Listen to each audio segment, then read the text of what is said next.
نحمدہ و نصلی علی رسول الکریم اما بعد فاعوذ باللہ من الشیطان الرجیم بسم اللہ الرحمن الرحیم۔ ساتھیو، حق موجود، مقام غوثیت کیا ہے اور تصوف کے جو 4 سلاسل ہیں ان کے بانی کون ہیں؟ ہر نبی کے دور میں اولیاء رہے ہیں اور ان اولیاء کرام نے اس شریعت کو فالو کرتے ہوئے لوگوں کو تزکیہ نفس کروایا ہے۔ تو اسی طرح حضور نبی کریم صلی اللہ تعالیٰ علیہ وآلہ وسلم کے دور سے لے کر جب تک دنیا قائم رہے گی تب تک اس حضور نبی کریم صلی اللہ تعالیٰ علیہ وآلہ وسلم کی شریعت کو فالو کرانے اور تزکیہ نفس کروانے کے لیے اولیاء کرام موجود رہیں گے اور وہ کرتے رہیں گے۔ تو جتنے بھی ان بزرگان دین کی نسبت سے سلاسل کے نام آئیں گے یا ہیں یا گزرے ہیں، ان سب سلاسل کے اوپر، ان سلاسل کے بانیان کے اوپر حضور سیدنا غوث پاک رضی اللہ تعالی عنہ کا قدم غوثیت ہے اور رہے گا۔ ایک دفعہ کا واقعہ ہے کہ حضور سیدنا غوث پاک رضی اللہ تعالی عنہ تقریر فرما رہے تھے۔ درس کے دوران آپ کے اوپر ایک کیفیت طاری ہو گئی اور اس کیفیت کے دوران آپ نے ایک اعلان فرمایا کہ قدمی ھذا علی رقبت کل ولی اللہ، میرا یہ غوثیت کا قدم ہر ولی کی گردن پر ہے، یعنی جو بھی ولی ہے اس کو فیض ملے گا، اس فیض، وہ جو فیض ملے گا وہ میری طرف سے ہی ملے گا اور اس کے اوپر قدم میرا ہی رہے گا، یعنی میرا اس کو جب تک اسٹیمپ نہیں لگتا وہ ولی نہیں بنے گا۔ تو جب آپ نے اعلان فرمایا تو اس وقت ہندوستان کے پہاڑوں میں خواجہ غریب نواز، خواجہ معین الدین چشتی اجمیری رحمۃ اللہ علیہ مراقبہ میں مصروف تھے۔ انہوں نے جیسے یہ آواز سنا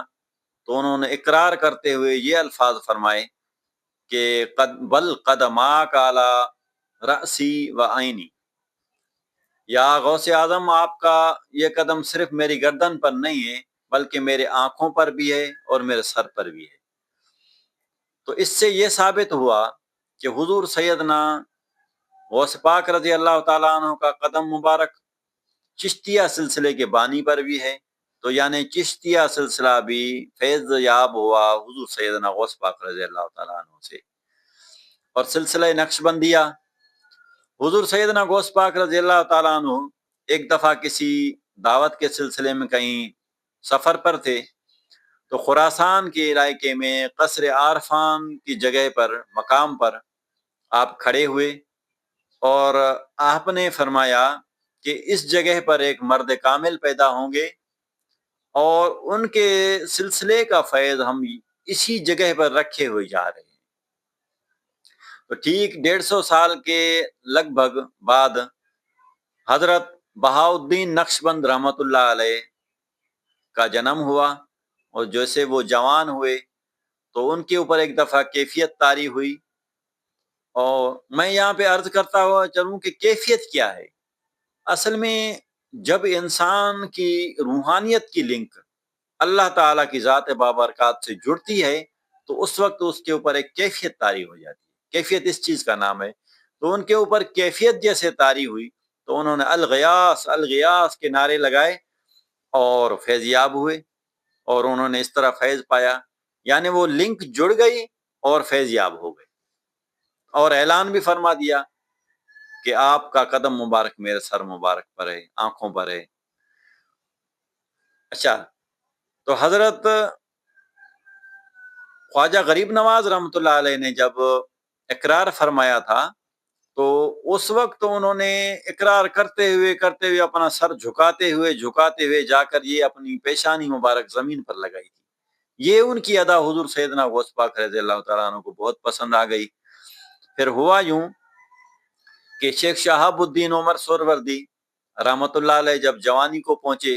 ظاہری علم انہوں نے حاصل کر لیا، تو اپنے چچا کے ساتھ شیخ نجیب الدین سہروردی رحمۃ اللہ علیہ جن کا نام ہے، اور اس وقت کے سب سے بڑی یونیورسٹی جامعہ نظامیہ کے پرنسپل تھے، بہت بڑے ظاہری علم کے بھی بادشاہ تھے، اور باطنی علم میں وہ اولیاء کرام میں ان کا شمار ہوتا ہے۔ تو شیخ شہاب الدین عمر سہروردی رحمۃ اللہ علیہ کو لے کر وہ حضور سیدنا غوث پاک رضی اللہ عنہ کی محفل میں حاضر ہوئے اور عرض کی کہ قبلہ یہ میرا بھتیجا ہے، اس کو آپ خلافت عطا فرمائیں، اور آپ نے ان کے سینے پر ہاتھ بھی پھیرا، اور اس کے بعد ظاہری علم مدھم ہو گیا اور باطنی علم کے چشمے اندر سے پھوٹ پڑے، اور آپ نے فرمایا کہ آج سے ہم آپ کو خلافت عطا فرما رہے ہیں۔ تو ان کے چچا نے عرض کی، شیخ ابو نجیب نے، کہ قبلہ ان کو سینٹرل ایشیا یعنی ہند و پاک کی جو ہے نا ولایت عطا فرمائے۔ تو آپ نے فرمایا کہ یہ سبقت جو ہے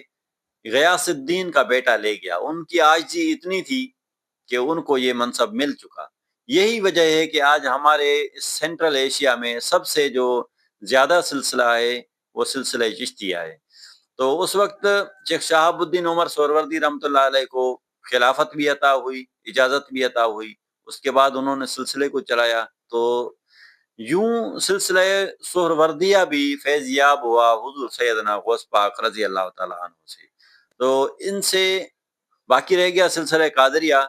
تو سلسلہ قادریہ تو ویسے منسوب ہی حضور سیدنا غوث پاک سیدنا شیخ عبد القادر جیلانی رحمۃ اللہ علیہ کے اسم مبارک سے ہے۔ تو یہ ثابت ہو گیا کہ چاروں سلسلوں کے بانی حضور سیدنا غوث پاک رضی اللہ تعالیٰ عنہ ہیں۔ اب یہاں پہ ایک سوال ہوتا ہے کہ بھائی اس سے پہلے بزرگان دین کے جو سلاسل ہیں ان کا کیا ہوگا؟ تو ان سے پہلے جو سلاسل گزرے ہیں ان کے دو روٹس بنتے ہیں۔ ایک تو صدیقیہ سلسلہ کہلاتا تھا، جن کے بانی حضرت سیدنا ابو بکر صدیق رضی اللہ تعالیٰ عنہ ہیں، اور دوسرا جو راستہ بنتا ہے، روٹ بنتا ہے، اس میں سلسلہ چشتیہ، سہروردیہ، قادریہ، ان کے جو بزرگان دین ہیں وہ حضرت مولا علی مشکل کشا سے فیضیاب ہوئے۔ تو اب یہاں سے ایک اور سوال بھی بنتا ہے کہ بھائی پھر امامت کیا ہے، پھر خلافت، پھر کیا، یعنی ان کے لیے سوال ابھرے گا کہ بھائی ان کو پھر فیضیاب کون کر رہا ہے۔ تو یہاں پہ میں عرض کروں کہ ایک حضور سیدنا غوث پاک رضی اللہ تعالیٰ عنہ کی ولایت ہے جو عطا الہی ہے، ان کی محنت کا اس میں کوئی بھی دخل نہیں ہے، عطا الہی ہے، اور وہ خاتم الاولیاء ہے، یعنی ان کے بعد یہ منصب کسی کو نہیں ملے گا، وہ ان کو ہی ملا ہے۔ تو حضور جب ان کو خاتم الاولیاء کا لقب ملا تو اس سے یہ ثابت ہو گیا کہ اس سے پہلے جتنے بھی اولیاء کرام تھے ان پر بھی ان کا قدم، اور ان کے بعد بھی جتنے آئیں گے یا موجودہ وقت میں تھے تو ان سب پر ان کا قدم مبارک ہے۔ جس طرح حضور